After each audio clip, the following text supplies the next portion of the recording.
This is a fun and challenging parsha, Parshat Mishpatim. One of the few parshiot. Parshiot are labeled for one of the first nouns, so to speak, or typical phrases, unique phrases that begin them. But like Shemot, let me take that back. But this parasha, Mishpatim, although it's one of the second word of the parasha, is a parasha about the Mishpatim, about ordinances, about civic ordinances. Is that a problem on the microphone or is that a problem outside? Do you hear that? Gotcha. Okay. And I think you could make the case that this is a parasha which is difficult for the Jewish people in Christian eyes because it makes us look like a people of the law exclusively. The first roughly 5 aliyot are dedicated to very particular ordinances. And yet those aliyot exist in tension with the latter aliyot, which are somewhat more narrative and spacious and uplifting into the supernal realms where Moses, Aaron, and the elders are invited by God to ascend and eat together, and what's called theastai, eating together with the divine. It's actually an old theme. But first, the particular. So we have this thing called lex talionis, which is the fancy word for eye for an eye, tooth for a tooth, hand for a hand, foot for foot, burn for burn, wound for wound, bruise for bruise. But the basic law is you get what you did. You get what you pay for. A difficult and problematic law, even by our sages' understanding, because what if I knock out your eye, but I already have missing an eye? Or I cause you a bruise, but I already have that bruise. So how do we rectify that? And they understood it. They already understood it to be a system of compensation rather than retribution. Okay, but clearly a very, in some ways, let's say, dry, bare-bone, black-letter law. Then you get more interesting laws. I love this. First a side note. No, I'll tell the story. So we get the one about an ox that gores a person and the person dies, and then you have to stone the ox to death, and you can't eat the meat. Presumably, perhaps because there was a sense of what you are what you eat. And if you consume something vicious, you yourself will become vicious. That's somewhat contained in some of the laws of kashrut, at least as understood by our later sages.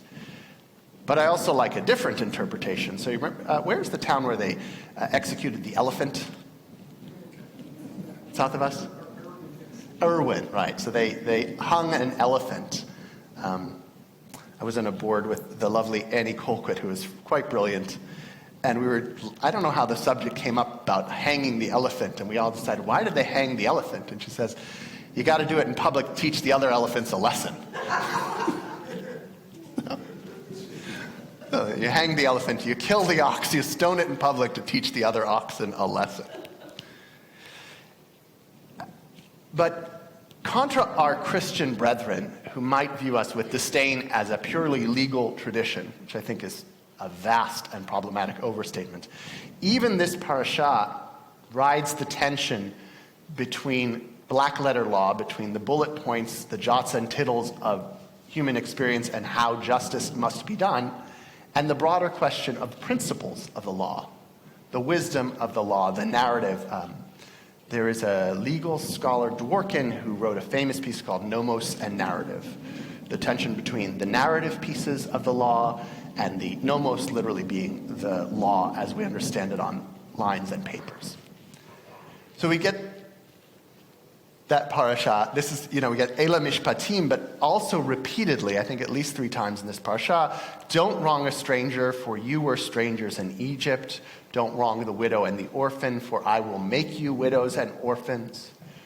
So a broad scope that's got no particular definition that might be hard to uphold. So one of the messages I think we are being told, this may be a paraphrase from the wonderful show Better Call Saul, is that law is at its best, at its ideal, an approximation of justice. We all know that there can be miscarriages of justice, or at least misinterpretations and misuses of law, but that justice is something more supreme, which is not to say that law and justice don't overlap at all. But in our tradition, as in every tradition, law is merely an orientation towards justice or an approximation of justice. People could make other arguments, but I think that's a bit of what's being said. And so that gives us, as everywhere in the Jewish tradition, the ability to challenge. Just as much as we can challenge theologies about God and question certain beliefs, we can also challenge certain laws. They are not immutable and eternal and constant and writ in stone, but they have a context and a color and a spirit behind them. But some would still try to make them explicit law. So Maimonides in the Mishneh Torah says that if you wrong the convert either fiscally or verbally, you're violating 3 prohibitions, meaning that these are specific laws, mitzvot, that you can violate and be held accountable for. And the Mishnah, a millennium almost before Maimonides, gives you very specific ways to observe this idea of caring for the stranger, the refugee, the emigre, the widow, and the orphan. If someone was a repentant person, you don't recall their former sins. If someone is the child of converts, you don't say, remember your ancestors. You don't draw one's attention to certain things. That's a piece of respecting the stranger, the ger, which at various times has meant a convert or a sojourner or a resident alien, someone with a green card, more or less what we're talking about now. But there is this broader tension that still persists between law and justice, and the possibility in all ages, at all times, to blindly follow law and leadership, and to be, in an article I read recently in Psychology Today, an enabler of evil. The percentage of people who are sociopathological is 1 or 2% of the population. But the numbers of people who have enabled Bernie Madoff, Jim Jones, Jeffrey Epstein is legion. So I think that draws us to the bigger question of how much and how diligently and how, period, do we obey law? Cornel West, whatever your agreements or disagreements with his politics, said something in the last presidential campaign that I find genius. Justice is what love looks like in public. Justice is what love looks like in public. I couldn't agree more. So let's go down that hole, let's dig deeper into the question of the moral, spiritual, and evanescent context of law itself. So I've mentioned to you before that one of my favorite legal sources is the Sefer HaChinuch. It's a very early source that doesn't present itself as a law code in the same way that Maimonides and Jacob ben Asher and the Shulchan Aruch do. It presents itself more likely as an ethical treatise given from father to son or grandfather to grandson on a bar mitzvah. That's some of the speculation. But it does provide an early sensibility of the law embedded deeply in moral context. So here on this question of abusing the orphan and the widow, the Sefer HaChinuch is much more expansive. We are prevented from burdening them by action or speech, and all of a person's matters with them, ideally business matters, should be calm and with kindness and compassion. Good luck enforcing that in the court, right? We have that regular experience Jewishly that you can be what's called a naval b'rshut haTorah. You can be a heel within the permission of the Torah, and we're required to go, we say beyond the letter of the law. In Jewishly you say within the letter of the law, meaning to withhold our full rights, to take responsibility for others by not exacting the full course of the law on them. That's, I think, what the Sefer HaChinuch is suggesting. There's a moral component that's deeper or more profound or more expansive than what could ever be written in a book. And usually we fall prey to that a lot, and I think that might be part of the reason our Christian comrades would call us legalistic. It's because once we see it in a book, we point to it. We say, that's the halacha, that's the mitzvah. And the act of writing it down and publishing it is a much later experience than the act of living it actively and living it fully and Catholically, broadly in our lives. So again, in this cool parsha with a lot of details, it also has some interesting narrative moments. And we're reminded in chapter 23, towards the middle end, that we are following an angel. That God has appointed us an angel, and that we are to follow that angel, and that God's name is within that angel, to be our leader and emissary from God. As I was reading it again this week, it occurred to me, at first it sounds like it's describing Moses. There is, parenthetically, let's put this as an aside, there's always a tension in the tradition about Moses being semi-divine. It definitely gets resolved as non-divine, but there's always been a slight tension that Moses might be a demigod, a dangerous tradition. But that drew my mind, of course, to Lincoln and the better angels of our nature. Like, the law, if it's approximating justice, justice as love in public, and love and justice are always calling us to be our best selves.